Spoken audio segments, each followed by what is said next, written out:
What's up, y'all? Andre, Big CEO Reed, back again with another Garage Bible Talks, the YBM version. We're going to get straight into it.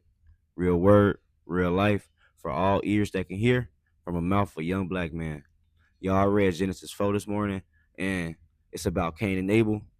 We all know the story, but I think what kind of hit me first was like in the beginning, not right in the beginning, but at Cain and Abel, they already gave their offerings, right?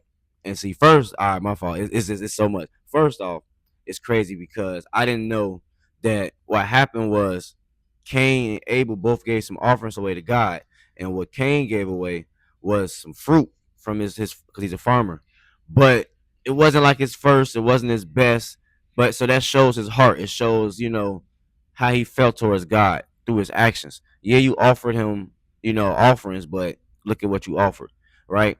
Now Abel, he was a shepherd, and he offered his first livestock, his best livestock. He offered, you know what I mean, top. It showed like how he truly feels, shows his heart, his character. So because of that, you know what I mean, you didn't really give your best. It is what it is. God favored Abel. Okay, now here's where sin comes in, right? You start to be jealous.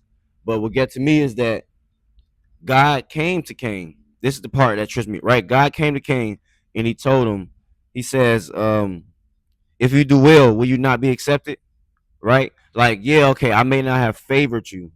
I may not have favored you. You may not be the favorite out here in the world, right?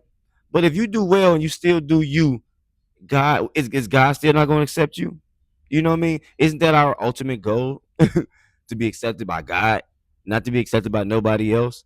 So it's like you don't have to be jealous of nobody else for because it looks like God favored that person more. God's accepting you for who you are regardless. So don't allow jealousy to be a sin and then be unchecked and then go to murder because it escalates that fast. Obviously, this is what God is telling us. And so it was just crazy for me, just that part off back. Like, man, you had a choice.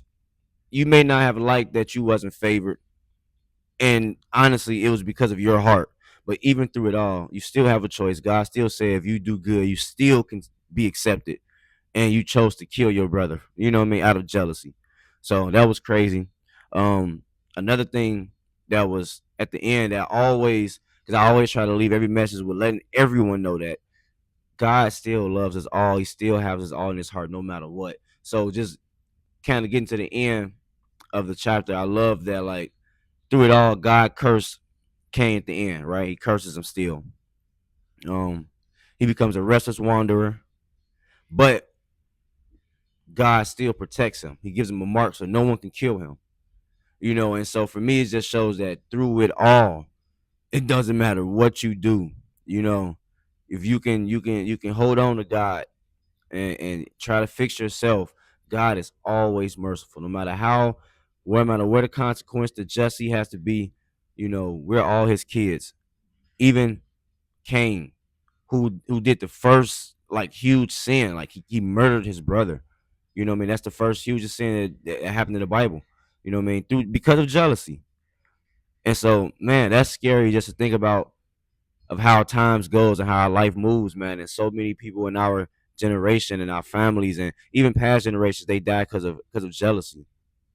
So hopefully we can learn from Cain and Abel, understand that wherever we at in life, you may not feel like you're the favorite one. You may not feel like you're the best, but if you do well, God's still going to accept you.